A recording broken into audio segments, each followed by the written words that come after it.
2021 সালে বাংলাদেশের স্বাধীনতার সুবর্ণ জয়ন্তীকালে যখন বাংলাদেশে গুজরাটের কসাই নরেন্দ্র মোদীকে আমন্ত্রণ জানিয়ে মুসলমানদের রক্তের সঙ্গে উপহাস করার আয়োজন চলেছিল, হেফাজতে ইসলাম বাংলাদেশ প্রতিবাদ জানানোর প্রেক্ষিতে হেফাজতের প্রায় 25 থেকে 30 জন নেতা কর্মীকে নির্মমভাবে হত্যা করেছিল। 2024 সালে জুলাই এবং আগস্ট মাস জুড়ে বাংলাদেশের আকাশ বাতাস প্রত্যক্ষ করেছে এক নজিরবিহীন মর্মান্তিক নির্যাতনের ঘটনা। পৃথিবীর ইতিহাসে বিরল শান্ত স্বাভাবিক পরিবেশে এমনিভাবে একটি সাধারণ ছাত্র জনতার বিরুদ্ধে এমন হত্যাযজ্ঞ চালানো যায়, আজকের 21 শতাব্দীতে এসে যার কল্পনা করাও কঠিন। এজন্য আমি বলে থাকি, বাংলাদেশে হাজার বছরের মধ্যে শেখ হাসিনার মতো এত নির্মম, এত বর্বর কোনো মানুষের জন্ম হয়েছে কিনা আমার সন্দেহ হয়। এই নির্মমতার শিকার হয়েছে আমাদের স্কুলের কোমলমতি ছাত্ররা, নির্মমতার শিকার হয়ে শাহাদাত বরণ করেছে কলেজ ইউনিভার্সিটির ছাত্ররা, শিকার হয়েছে আমাদের মাদ্রাসার ছাত্ররা। 3 বছরের শিশু সন্তান রেখাই পায়নি, আবার বৃদ্ধ বনিতা সহস্রাধিক মানুষকে হত্যা করে অসংখ্য মানুষের লাশ পর্যন্ত গুম করেছে, যাদের বাবা মা এবং যাদের উত্তরাধিকারীরা কোনোদিন তাদের সন্তান এবং তাদের বাবার কবর পর্যন্ত খুঁজে পাবে না। এই নির্মমতার স্বাক্ষর হয়ে থাকবে বাংলাদেশ। সেই সকল শহীদানদের জন্য রুহের মাগফিরাত কামনা করি। আর নাম না জানা, পরিচয় না জানা, গুমের শিকার, খুনের শিকার গত 15 বছরে বাংলাদেশের অসংখ্য মানুষ, বহু মা এখনো রাতের পর রাত নির্ঘুম রাত কাটায়, পথের পানে চেয়ে থাকে, ওই বুঝি মায়ের সনাতন আবার তার কোলে ফিরে আসবে। এইভাবে কত বাবা এখনো পর্যন্ত হাসপাতাল থেকে হাসপাতাল, মর্গ থেকে মর্গে ঘুরে বেড়ায়, তার সন্তানের লাশটুকুর অন্তত সন্ধান পাওয়া যায় কিনা। এই ছিল আমাদের বাংলাদেশের নির্মম চিত্র। এই বাংলাদেশ গড়ার জন্য এদেশের হাজারো মানুষ রক্ত দিয়ে বাংলাদেশ গড়েনি। এই বাংলাদেশ থেকে আল্লাহ পাক শেখ হাসিনাকে অপসারণ করে আমাদের সেই প্রাণের বাংলাদেশ গড়ার সুযোগ করে দিয়েছেন। বিজয় অর্জন করা যতটা কঠিন, বিজয়কে রক্ষা করা তার চেয়ে বেশি কঠিন। আমাদেরকে সেই দীর্ঘ এক সংগ্রামে নামতে হবে। আমরা যদি সাময়িক বিজয়ের তৃপ্তিতে আমরা যদি তৃপ্তির ঢেকুর তুলি, এ বিজয় যে কোনো সময় ছিনতাই হয়ে যেতে পারে, যে কোনো মুহূর্তে বিজয় আমাদের হাতছাড়া হয়ে যেতে পারে। পরাজিত শক্তি বসে নেই, পতিত স্বৈরাচার আবার বাংলাদেশের মানুষের বুকের উপর ছবল মারার জন্য অপেক্ষার প্রহর গুনছে। আমরা তিক্ত অভিজ্ঞতা স্মরণ করতে চাই। 1971 সালে বাংলাদেশ স্বাধীন হয়েছিল। আমার এই বাংলাদেশ 55,000 বর্গ মাইলের এই জনপদ, এখন যেই জনপদের নাম বাংলাদেশ, কখনো এই জনপদের নাম ছিল পূর্ব পাকিস্তান, কখনো এই জনপদের নাম ছিল পূর্ব বাংলা। এভাবে বিভিন্ন নামের ঐতিহ্যকে, বিভিন্ন নামের ইতিহাস পাড়ি দিয়ে আজকের আমরা এই সোনার বাংলাদেশ উপহার পেয়েছি। এ বাংলাদেশ পেতে আমাদেরকে তিনটি আধিপত্যবাদী শক্তির বিরুদ্ধে লড়াই করতে হয়েছে। আমাদেরকে 200 বছর ব্রিটিশ বেনিয়া সাম্রাজ্যবাদী শক্তির বিরুদ্ধে লড়াই করে স্বাধীনতা অর্জন করতে হয়েছিল। আমাদেরকে এই পূর্ব বাংলার মুসলমানদের মানুষের জাতিসত্তার উন্নতির জন্য কলকাতার আধিপত্যবাদের বিরুদ্ধে বঙ্গভঙ্গের নামে ব্রিটিশ আমলে লড়াই করতে হয়েছিল। আর সেই লড়াইয়ের বিরুদ্ধে সাম্প্রদায়িক অপশক্তির রবীন্দ্রনাথ ঠাকুরদের নেতৃত্বে পশ্চিম বাংলার এই জাতির উত্থানের বিরুদ্ধে ষড়যন্ত্রকারী সাম্প্রদায়িক উস্কানিদাতা সহিংস আন্দোলনের রূপকার রবীন্দ্রনাথ ঠাকুর সহ যারা বাংলাদেশের মানুষের অধিকারকে হরণ করতে চেয়েছিল, বাংলাদেশের ঢাকা বিশ্ববিদ্যালয় প্রতিষ্ঠাকে যারা কেড়ে নিতে চেয়েছিল, সেই আধিপত্যবাদী দাদাবাবুদের বিরুদ্ধে সংগ্রাম করে আমাদের এই অঞ্চলের মুসলমানদের স্বাধীনতা অর্জন করতে হয়েছে। এরপর 1947 সাল থেকে 1971 সাল 24 বছর পর্যন্ত পশ্চিম পাকিস্তানের খান পাঠানদের বিরুদ্ধে আমাদেরকে লড়াই করতে হয়েছে। আমরা ওদেরকে বলেছিলাম, আমরা তোমাদের ভাই, তোমরা আমাদের ভাই। ওরা আমাদেরকে বলতে চেয়েছিল না, বাঙালি তোমরা আমাদের দাস, আমরা তোমাদের প্রভু। আমরা পরিষ্কার বলে দিয়েছিলাম, আমাদের মাওলানা আব্দুল হামিদ খান ভাসানী পরিষ্কার বলে দিয়েছিলেন যে আমাদের বন্ধু থাকতে পারে, এই জমিনের মধ্যে আমাদের কোনো প্রভু নাই। আজও আমরা বলতে চাই আমাদের একজনই রব, এক প্রভু আরশের উপর যিনি থাকেন। এই জমিনে আমাদের কোনো প্রভু নাই, বন্ধু থাকতে পারে। এই জমিনের কোন মানুষ যদি আমাদের উপর প্রভুত্ব ফেলাবার চেষ্টা করে তার চোখ আমরা উপরে ফেলবো। আমরা এ জাতি লড়াই করে অধিকার অর্জন করে আমরা অভ্যস্ত। আমরা লড়াই করে সংগ্রাম করে স্বাধিকার অর্জন করেছি, কিন্তু তিক্ত অভিজ্ঞতা হলো এই, বারবার আমাদের এই সংগ্রামের সফলতাকে ছিনতাই করা হয়েছে। 1971 সালে ইনশাআল্লাহ বলে যে সংগ্রাম শুরু হয়েছিল, কোরআন সুন্নাহ বিরোধী কোনো আইন তৈরি না করার কমিটমেন্ট দিয়ে যারা ক্ষমতায় এসেছিল, 71-এর 16ই ডিসেম্বর বিজয় অর্জন করার কয়েক মাসের মধ্যেই নতুন করে আরেক চেতনার উন্মেষ ঘটলো, আরেক চেতনা বাইরে থেকে আমদানি হলো। সেই চেতনার নাম হলো 72-এর চেতনা। সেই চেতনার নাম হলো 72-এর চেতনা। বাংলাদেশের মানুষের গণমানুষের ইচ্ছা অভিপ্রায়কে বৃদ্ধাঙ্গুলি দেখিয়ে অন্য আরেকটি দেশের প্রেসক্রিপশন অনুযায়ী 72-এর সংবিধান তৈরি করে 50 বছর পর্যন্ত বাংলাদেশের মানুষের অধিকারকে হরণ করা হয়েছে। আজ সময় এসেছে কথা বলার। আমরা বলতে চাই এদেশের হাজার বছরের ইতিহাস ঐতিহ্যকে সামনে রেখেই বাংলাদেশের সংবিধান তৈরি হওয়া উচিত। কাজেই 71-এর বিজয়ের কয়েক মাসের মধ্যে আমাদের বিজয় ছিনতাই হয়েছিল।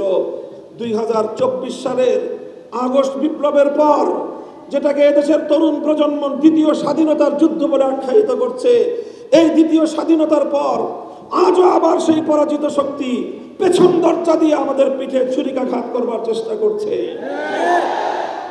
আমাদের সংগ্রামের কথা ভুলে গিয়ে নিজেদের মধ্যে বিভেদে জড়িয়ে পড়ছি। আমি সকল রাজনৈতিক দলগুলোকে বলবো, যারা ফ্যাসিবাদ বিরোধী সংগ্রামে ছিলেন, আন্দোলন করেছেন, 15 বছর পর্যন্ত রাতের বেলায় বাসায় ঘুমাতে পারেন নাই, কোনোদিন ধান খেতে, কোনোদিন জঙ্গলে, কোনোদিন নৌকায় করে নদীর মাঝখানে ফেরারি জীবন আপনাদেরকে যাপন করতে হয়েছে। যতটুকু সময় শহরে থেকেছেন, কোর্টের বারান্দায় বারান্দায় আর হাসপাতালের বিছানায় শুতে শুতেই আপনাদের সময় অতিক্রান্ত হয়েছে 15 বছর। এমন এক স্বৈরাচারী, পৃথিবীর ইতিহাসের নিকৃষ্টতম স্বৈরাচারীর জাতাকল থেকে আল্লাহ মুক্ত করেছেন। আমাদের সংগ্রাম আরো বাকি আছে। শেখ হাসিনা 50 বছর পর্যন্ত যে রাজনীতি করেছে, আমি বলি তার রাজনীতির অনেক বৈশিষ্ট্য, প্রধান দুটি বৈশিষ্ট্য ছিল। তার 1 নম্বর বৈশিষ্ট্য, শেখ হাসিনার রাজনীতি ছিল প্রতিশোধের রাজনীতি। 75 সালে তার বাবাকে কেন খুন করেছিল মানুষ, কেন অভ্যুত্থান হয়েছিল 15ই আগস্ট, সে কথা তিনি ভুলে গেছেন। 30,000 মায়ের বুক খালি করেছিল বাকশালীরা। বাংলাদেশের মুক্তিযুদ্ধে এত মানুষ মরে নাই, সেই পরিমাণ মানুষ 71 থেকে 75-এর 15ই আগস্ট পর্যন্ত এদেশে হত্যা করা হয়েছে। সেই মানুষের জন্য কোনো মায়া নাই, কোনো চোখের অশ্রু নাই, সব চোখের অশ্রু শুধু 15ই আগস্টের জন্য। এই বৈষম্য ভালো না। যে সকল মানুষ নিরীহ নিরপরাধ নারী শিশু 15ই আগস্টে নিহত হয়েছেন, তাদের জন্য আমরা সমবেদনা প্রকাশ করি। কিন্তু শুধু নিহত তো তারাই হন নাই, তাদের রক্তের যেমন দাম আছে, ওই 30,000 মায়ের চোখের অশ্রুর কোনো মূল্য নাই।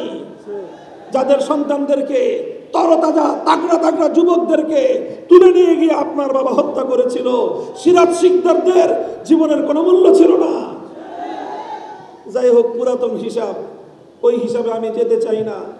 15ই আগস্ট এই অভ্যুত্থানের পর শেখ হাসিনা আন্তর্জাতিক গণমাধ্যমে বলেছিলেন, যে জাতি তার বাবাকে খুন করেছে, হত্যা করেছে, তিনি সেই জাতির কাছ থেকে প্রতিশোধ গ্রহণ করবেন। এই ঘোষণার পর 1975-এর 15ই আগস্ট থেকে 2024-এর 5ই আগস্ট, এই 50 বছর শেখ হাসিনা বাংলাদেশে রাজনীতি করেছেন। শেখ হাসিনার এই রাজনীতিটা ছিল প্রতিশোধ গ্রহণের রাজনীতি। তিনি প্রতিশোধ নিয়েছেন বাংলাদেশের জনগণের কাছ থেকে, তিনি প্রতিশোধ নিয়েছেন বাংলাদেশ নামক রাষ্ট্রটার কাছ থেকে। এই দেশটাকে তিনি স্বাধীন রাখতে চান নাই।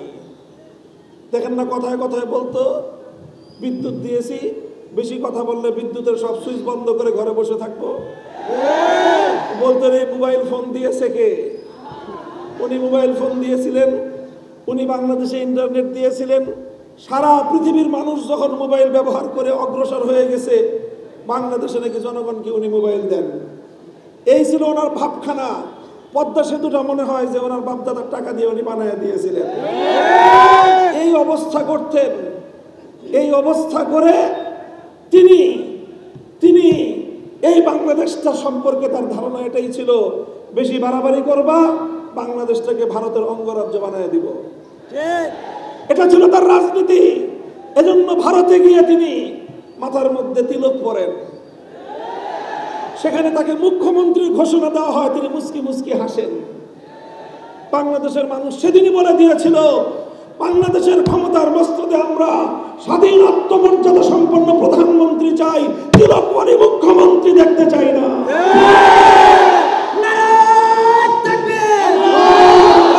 এই ছিল শেখ হাসিনার প্রতিশোধের রাজনীতি। শেখ হাসিনার রাজনীতি ছিল বিভাজনের রাজনীতি।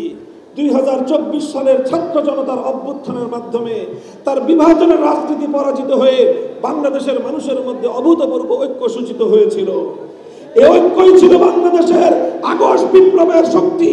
এই ঐক্যের মাধ্যমে এদেশের মানুষ ফ্যাসিবাদকে পরাজিত করতে সক্ষম হয়েছে।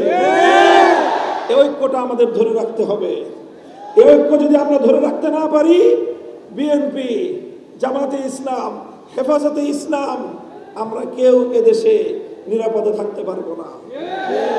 কারণ শেখ হাসিনা শুধু একা নয়, তার পিছনে লুকিয়ে আছে ওই শক্তি যারা বাংলাদেশটাকে স্বাধীন দেখতে চায় না, যারা বাংলাদেশটাকে বিশ্ব দরবারে মাথা উঁচু করা আত্মমর্যাদা সম্পন্ন জাতি হিসেবে যারা দেখতে চায় না। এই বাংলাদেশের শক্তিটা হলো ঐক্যের শক্তি। এই বাংলাদেশের শক্তিটা হলো সম্প্রীতির শক্তি। এই জুলাই আগস্ট বিপ্লবের সময় আমরা দেখেছি ঢাকা সহ বিভাগীয় জেলা শহরগুলোর রাজপথের চিত্র। আমাদের ছেলেরা সংগ্রাম করছে, মিছিল করছে, স্লোগান তুলছে। নামাজের ওয়াক্ত হয়ে গিয়েছে, সঙ্গে সঙ্গে একজন কলেজ অথবা স্কুলের ছাত্র আল্লাহু আকবার আল্লাহু আকবারের আজানের ধ্বনিতে আকাশ বাতাস মুখরিত করে তুলেছে। একজন ইউনিভার্সিটির ছাত্র ইমাম হয়ে নামাজের ইমামতি করছে, তার পিছনে সারিবদ্ধ হয়ে শত সহস্র আমাদের ছাত্ররা, তারা কাতারবদ্ধ হয়ে নামাজে দাঁড়িয়ে সেই পিচ ঢালা রাজপথকে যায় নামাজ বানিয়ে আল্লাহর দরবারে সিজদায় লুটিয়ে পড়েছে।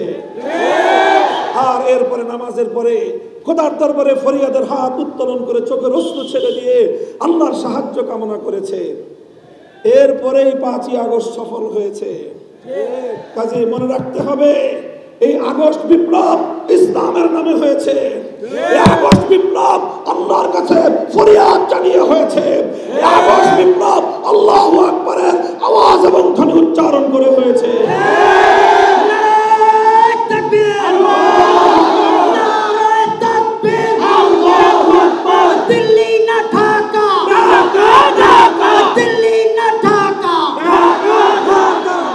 সংগ্রামী সাথী ও বন্ধুগণ, সুতরাং এই চেতনা, এই প্রেরণা, এই বৈশিষ্ট্যকে ধরে রাখতে হবে। আমরা সাম্প্রদায়িক সম্প্রীতির যে অনন্য নজির কায়েম করে চলেছি, এটাকে অব্যাহত রাখতে হবে।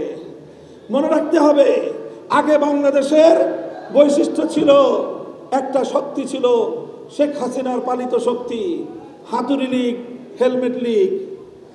এই লীগেরা রাতের অন্ধকারে সংখ্যালঘু হিন্দু, বৌদ্ধ, খ্রিস্টানদের উপর কালনাগিনী হয়ে ছবল মারত। দিনের আলোতে আবার তারাই ওঝা হয়ে ছাড়তে আসতো। এই নাটক করেছে আওয়ামী লীগ। এই নাটকের কলাকুশলীরা এখন বাংলাদেশের দৃশ্যপটে নাই, এই জন্য এখন আর নাটকও নাই। এখন বাংলাদেশের সংখ্যালঘুরা ভালো আছেন, তাদের মন্দির, গির্জা, প্যাগোডা আর হামলা হয় না। হিন্দু ধর্মাবলম্বীদের কোন ব্যবসা প্রতিষ্ঠান, তাদের বাড়িঘরগুলোতে কেউ আক্রমণ চালায় না, কারণ আক্রমণকারী আওয়ামী লীগাররা এখন পালায় আছে। ওরা যদি আবার ঢুকতে পারে, শুরু করবে সংখ্যালঘুদেরকে দিয়ে, সংখ্যালঘুদের বাড়িঘর জ্বালাবে, তাদের হিন্দুরা মূর্তি, তাদের মন্দিরের মূর্তি ভাঙবে, এগুলো করে সাম্প্রদায়িক দাঙ্গা বাঁধাবার চেষ্টা করবে। সুতরাং হুঁশিয়ার, সতর্ক, সোচ্চার থাকতে হবে। আমি এই মুনাফিক শক্তিকে বাংলাদেশের রাজনীতিতে আর পুনর্বাসিত হতে দেওয়া যাবে না। আল্লাহ নবীর ইজ্জতের হেফাজতের জন্য আমরা শাপলা চত্বরে অকাতরে রক্ত দিয়েছি, আবারও আমরা যে কোনো সময় শাপলা চত্বরে যেতে প্রস্তুত। এই বিষয়ে আপোষ করার কোনো কিন্তু সুযোগ নাই। কাজেই সম্প্রীতির সকল জায়গাগুলোকে সম্মিলিতভাবে আমরা সংরক্ষণ করবো ইনশাআল্লাহ।